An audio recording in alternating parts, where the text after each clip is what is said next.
Estás encadenada en la bodega de un barco, inmovilizada en la oscuridad y la estrechez. El hedor de pescado en descomposición te quema la garganta con cada respiración, y en lugar de imágenes solo percibes sonidos, el agua golpeando los costados, el crujido de la madera y los gemidos de otras mujeres hacinadas a tu alrededor. Hace 6 días estabas arrodillada en oración en el monasterio de Lindisfarne. Hace 6 días eras una virgen consagrada, entregada a Dios, convencida de que tu fe te otorgaba protección y seguridad. Ahora ya sabes que aquella protección no era más que una ilusión. Los hombres del norte aparecieron con la niebla matinal, en silencio y sin advertencia. Masacraron a los monjes en los mismos altares ante los que habían rezado durante décadas, degollándolos mientras suplicaban misericordia. Se llevaron el oro y las joyas, quemaron los manuscritos sagrados, destruyendo aquello que era más valioso. Contigo, sin embargo, actuaron de otro modo. No te mataron, te encadenaron y te dejaron con vida. Te arrastraron hasta la playa, te arrancaron el hábito ante los ojos de todos para evaluar tu edad y tu cuerpo. Tienes 15 años y acabas de descubrir que en las tierras del norte existe una categoría especial de esclavos. Se llama Friler Cristina, una cautiva cristiana, preferiblemente monja, preferiblemente virgen. Para los vikingos no había mayor triunfo sobre el dios cristiano que convertir a sus vírgenes consagradas en concubinas permanentes. El barco se dirige hacia el norte, hacia aguas frías. Faltan unas 3 semanas de navegación hasta Noruega. ¿Y qué te espera tras el desembarco? La Iglesia Católica intentará borrar esto de la historia oficial durante los siguientes 1000 años. Esta es la historia de 23 monjas secuestradas en Lindisfarne en el año 713, un acontecimiento considerado el inicio de la era vikinga. Sin embargo, lo más aterrador no es lo que les hicieron. Lo más espantoso es que nadie acudió en su ayuda, ni los reyes cristianos, ni los obispos, ni siquiera los padres que las entregaron al monasterio, creyendo que allí estarían a salvo. Todos sabían lo que los vikingos hacían con los prisioneros, y todos eligieron el silencio. Si esta historia te atrapa, deja un me gusta y suscríbete. Solo lleva un momento y nos ayuda a seguir sacando a la luz las voces de quienes el mundo decidió silenciar. Pero antes de comprender lo que los vikingos hicieron a estas mujeres, debes entender qué fue lo que perdieron aquella mañana. La isla de Lindisfarne se encuentra frente a la costa de Northumbria, en Inglaterra. Es uno de los lugares más sagrados de todo el mundo cristiano. Alberga las reliquias de San Cuthbert y es el sitio donde los monjes rezan y copian textos sagrados desde hace más de 150 años. El monasterio está habitado por 47 monjes, 23 monjas y tesoros reunidos a lo largo de generaciones. Cálices de oro, cruces de plata, manuscritos iluminados encuadernados en tapas adornadas con piedras preciosas y relicarios con huesos de santos.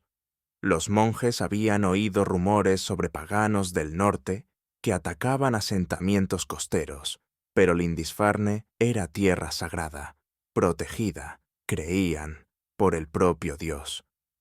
Aquella mañana la niebla era excepcionalmente densa. Los vigilantes de la torre no vieron nada hasta que ya fue demasiado tarde. 30 barcos con cabezas de dragón talladas en las proas emergieron de la bruma gris como una pesadilla.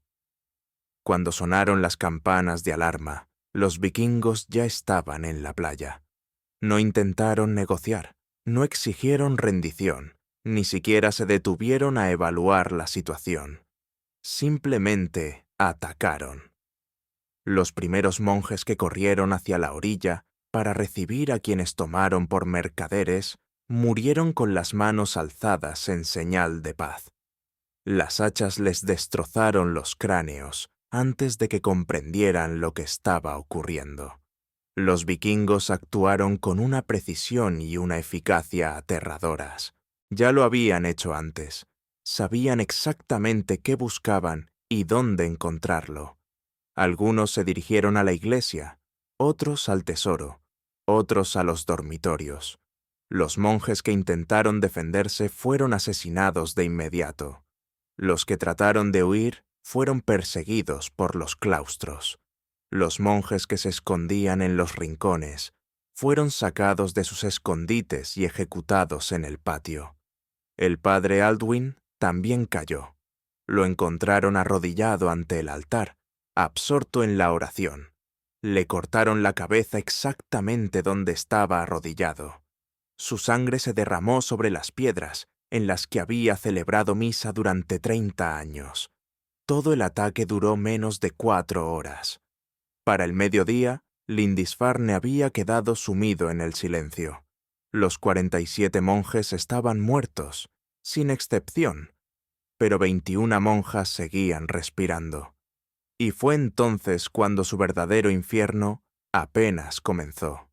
Los vikingos no secuestraban mujeres al azar. Tenían un sistema claramente definido. Para entender por qué elegían deliberadamente a las monjas, hay que comprender la estructura social de Escandinavia en el siglo VIII. En las sociedades nórdicas, las mujeres tenían más derechos que en la mayor parte de Europa. Podían heredar propiedades, divorciarse de sus maridos y participar en el comercio. Sin embargo, también existía la institución de la esclavitud. Dentro de la esclavitud había categorías concretas. Los thralls comunes realizaban trabajos agrícolas o domésticos. Pero existía un grupo especial llamado Ambad. Eran esclavas que cumplían al mismo tiempo la función de concubinas permanentes.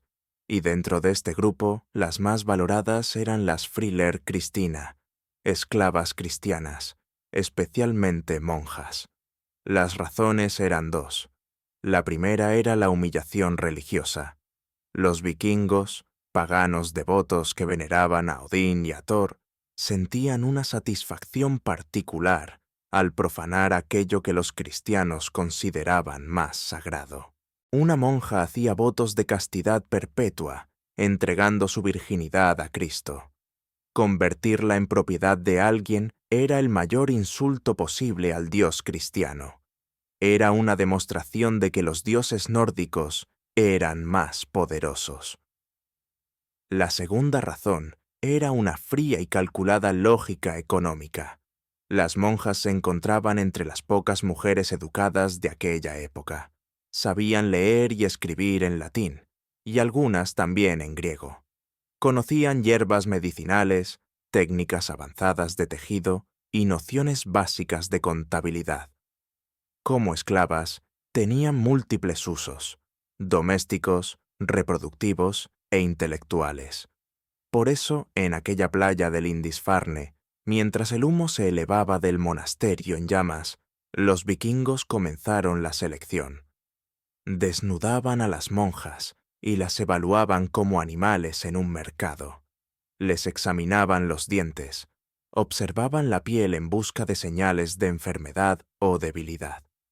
También intentaban determinar la edad de cada una de las mujeres. La abadesa Freda, que tenía 52 años, fue considerada inútil desde su punto de vista.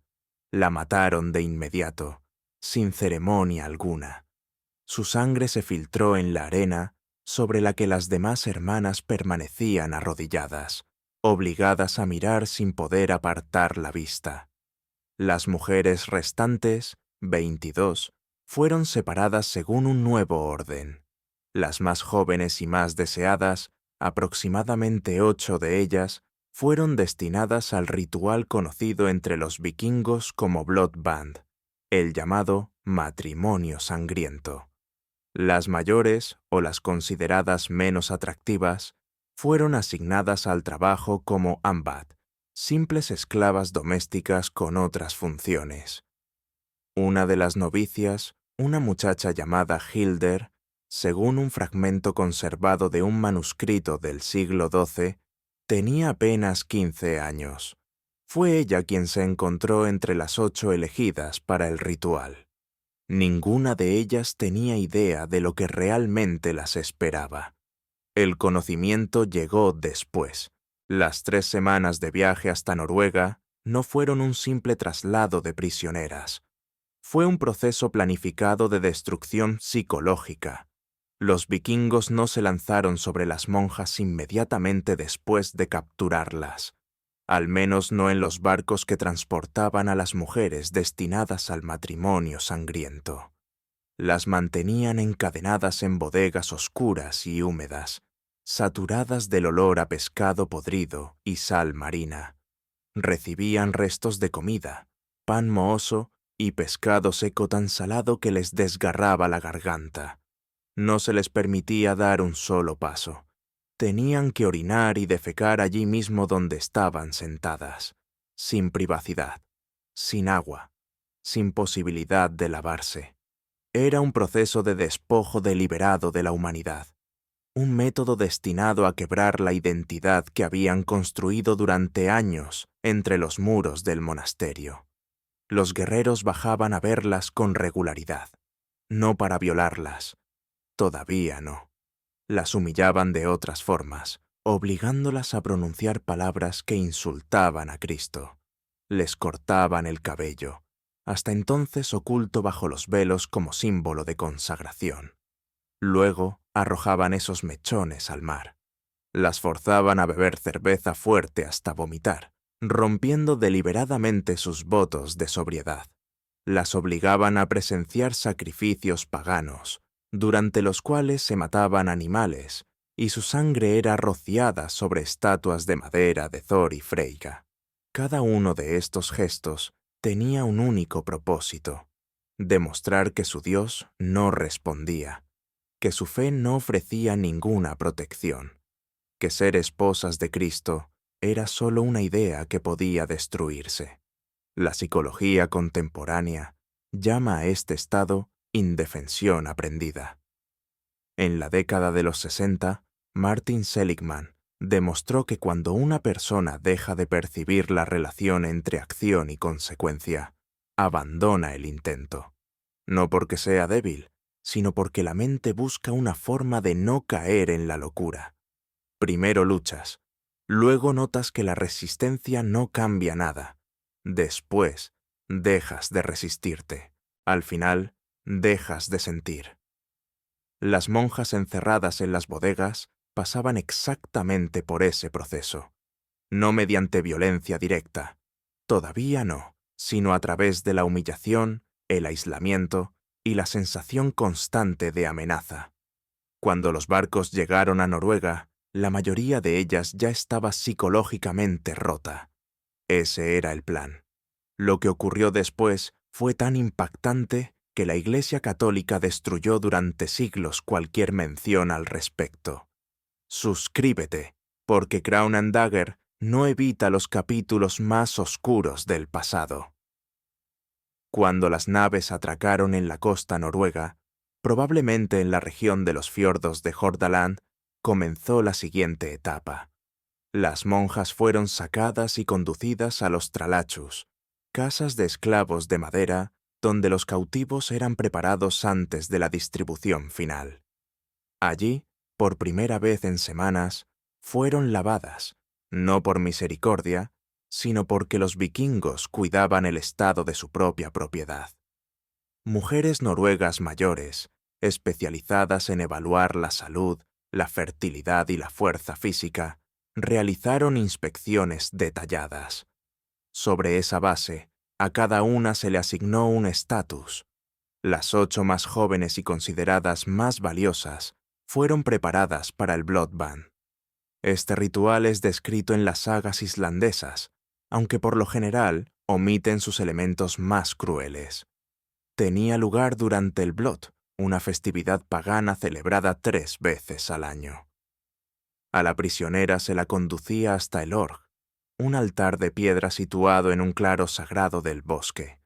permanecía desnuda, con las manos atadas a la espalda. Frente a ella se encontraba el jarl o el hersir, el gobernante local que reclamaba derechos sobre ella, vestido con atuendo ceremonial. Entre ambos estaba el godi, el sacerdote responsable del ritual. Este sacrificaba un caballo, animal consagrado a Odín.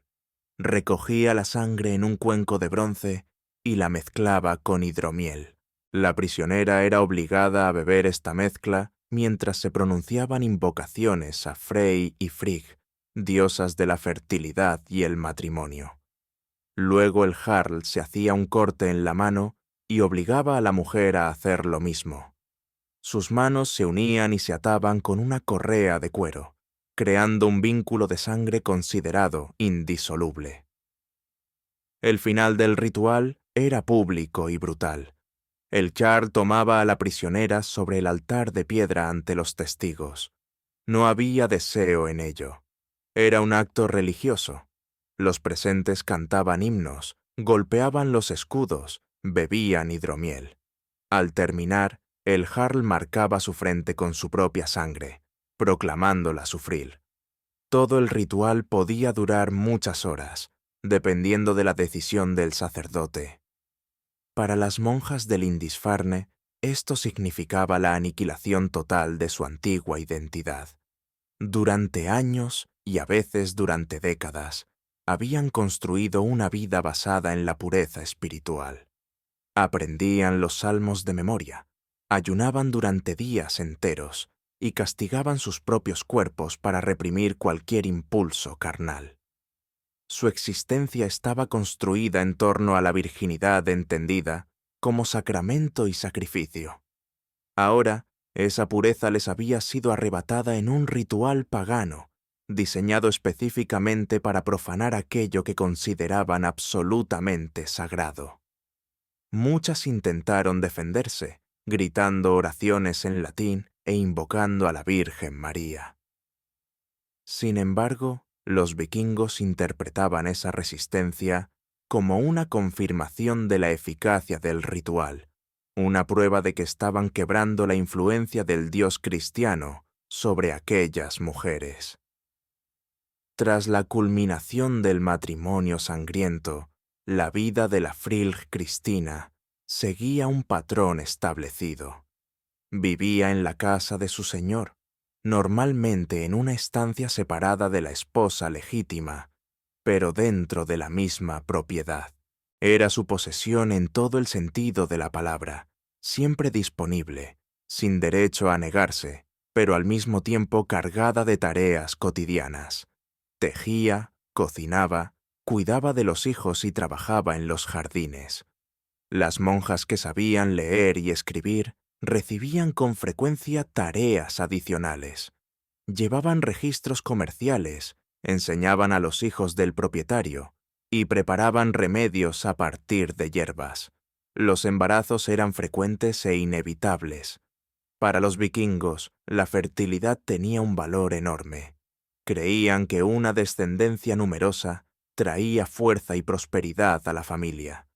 La Frile R que quedaba embarazada no era protegida ni mimada.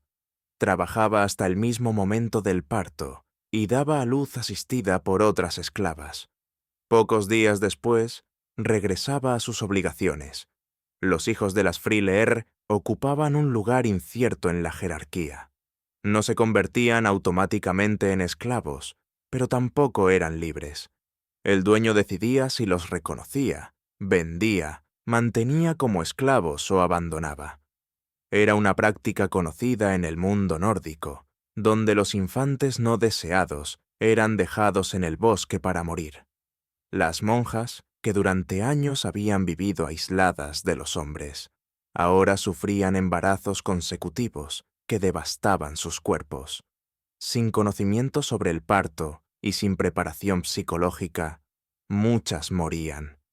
Las que sobrevivían a menudo sufrían fístulas posparto o lesiones internas graves que provocaban incontinencia permanente.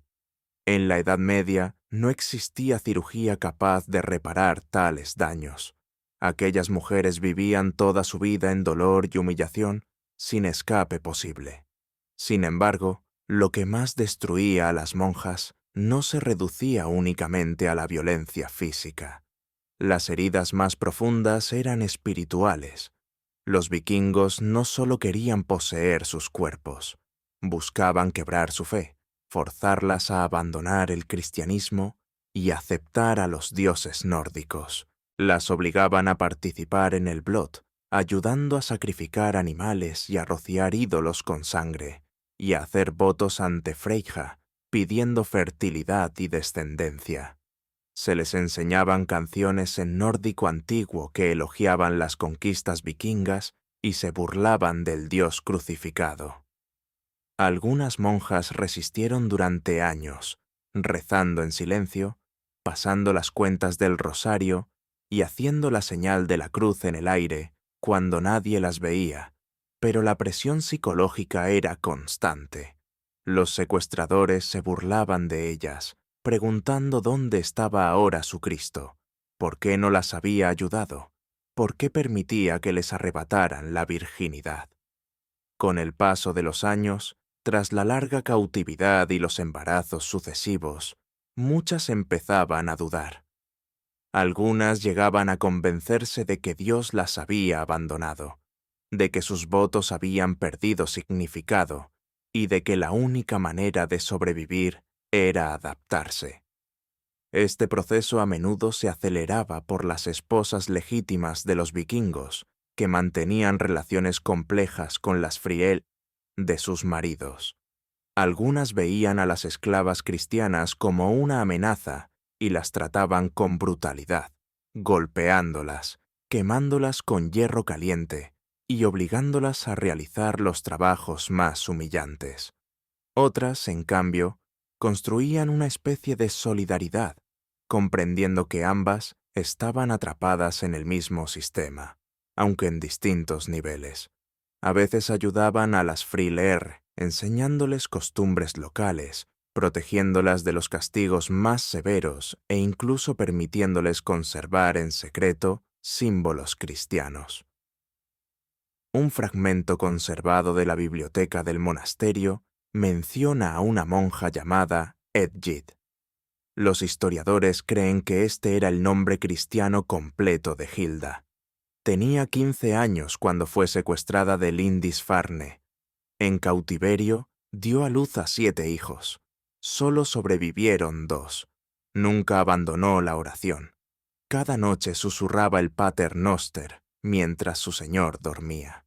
Cuando murió a los 34 años, agotada por el trabajo y los embarazos consecutivos, su dueño la enterró con una pequeña cruz de madera que ella había tallado en secreto. 3 años antes, él se había convertido al cristianismo bajo su influencia. Algunas monjas intentaron suicidarse. Desde la perspectiva de la doctrina católica, era un pecado mortal. Sin embargo, el infierno parecía menos aterrador que la vida diaria que soportaban. Se colgaban con correas de cuero siempre que surgía la oportunidad. Se arrojaban en invierno a los fiordos helados o ingerían bayas venenosas encontradas en los bosques. Los vikingos, sin embargo, habían desarrollado métodos para prevenir suicidios entre sus esclavas valiosas. Eran observadas constantemente, mantenidas intencionadamente con ligera desnutrición para debilitar su fuerza, y cada intento de suicidio era castigado con brutalidad. La esclava que intentaba matarse era azotada públicamente, a veces hasta perder el conocimiento, como advertencia para las demás. Las fuentes históricas sobre el destino posterior de las monjas de Lindisfarne son incompletas. Las crónicas anglosajonas mencionan únicamente el ataque, pero poco dicen sobre los cautivos. Un manuscrito irlandés del siglo X, escrito por el monje Alcuino de York, lamenta la profanación de las vírgenes consagradas, sin dar detalles adicionales. Solo en las sagas islandesas, redactadas varios siglos después, se encuentran referencias indirectas. La saga de Iriking menciona a una frileer cristiana llamada Hildegard, que conocía el latín y enseñaba a los hijos de su señor los principios cristianos. La saga de Hill describe a una esclava inglesa que, en secreto, mantenía su fe y finalmente convirtió a su señor al cristianismo antes de su muerte. ¿Eran realmente estas mujeres monjas de Lindisfarne? No se puede afirmar con total certeza, aunque la cronología coincide. Las sagas se transmitieron oralmente durante generaciones antes de ser escritas, conservando recuerdos deformados de hechos reales. Es muy probable que algunas de las 23 monjas secuestradas en 793 sobrevivieran décadas en cautiverio, tuvieran hijos y nietos con los vikingos, y que su destino se recreara vagamente en las leyendas, mezclando hechos con narración. Una cosa es segura, este patrón se repitió innumerables veces a lo largo de los 250 años de la era vikinga. El monasterio de Iona en Escocia sufrió ataques en 802, 806 y 825, cada vez con monjas secuestradas. El monasterio de Kildare en Irlanda fue saqueado en 835. Las monjas se convertían en esclavas. De manera similar, sufrían los monasterios en Francia, Alemania e incluso España. Los vikingos preferían los monasterios costeros porque reunían 3 ventajas: riqueza en oro y manuscritos, escasa defensa militar y la presencia de monjes y monjas que podían ser tomados como cautivos. La ironía final era brutal. Las mujeres que debían humillar al cristianismo mediante la violencia pagana probablemente contribuyeron más a la cristianización de Escandinavia que cualquier misionero. Enseñaron a sus hijos sobre Cristo, mantuvieron la fe en secreto durante décadas. Cuando en el siglo X los reyes vikingos comenzaron a convertirse al cristianismo, muchos lo hicieron bajo la influencia de madres, abuelas y concubinas que, a pesar de sus sufrimientos, conservaron la fe. Santa Brígida de Kildare, cuyo monasterio fue atacado repetidamente, rezaba por la fortaleza de cada monja secuestrada para que pudiera mantener su fe y finalmente convertir a sus captores. Si sus oraciones fueron escuchadas, fue de un modo que la santa nunca pudo prever. A través de la violación, la esclavitud y décadas de sufrimiento que lentamente minaron las creencias nórdicas desde dentro. Los vikingos pensaban que al secuestrar monjas demostraban la superioridad de sus dioses, pero las semillas del cristianismo, plantadas inconscientemente en sus hogares y en el vientre de las mujeres violadas, finalmente germinaron y terminaron por desplazar a las antiguas religiones nórdicas. Para el siglo XX ya no había paganos en Escandinavia.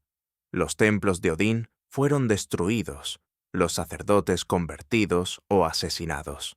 Las sagas se transcribieron con influencias cristianas. La victoria final, amarga y pagada con sangre, se logró gracias a mujeres que nunca pidieron ser mártires. En 2015, arqueólogos en las Orcadas descubrieron la tumba de una mujer.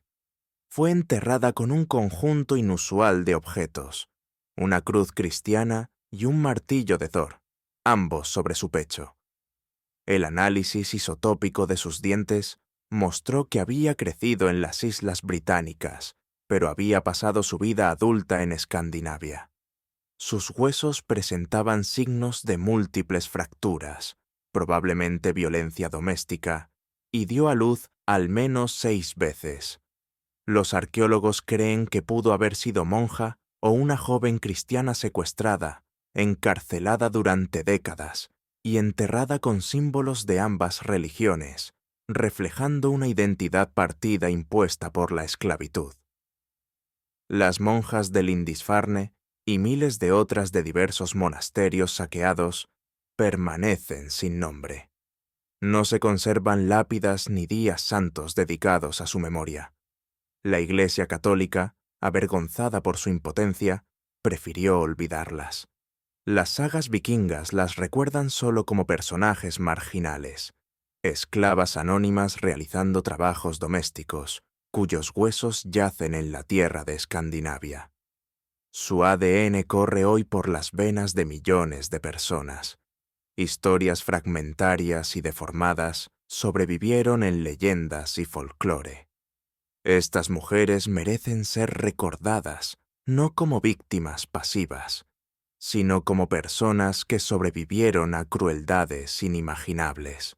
Conservaron fragmentos de su identidad y de su fe en situaciones extremas, y sin saberlo, plantaron semillas que finalmente cambiaron a sus captores.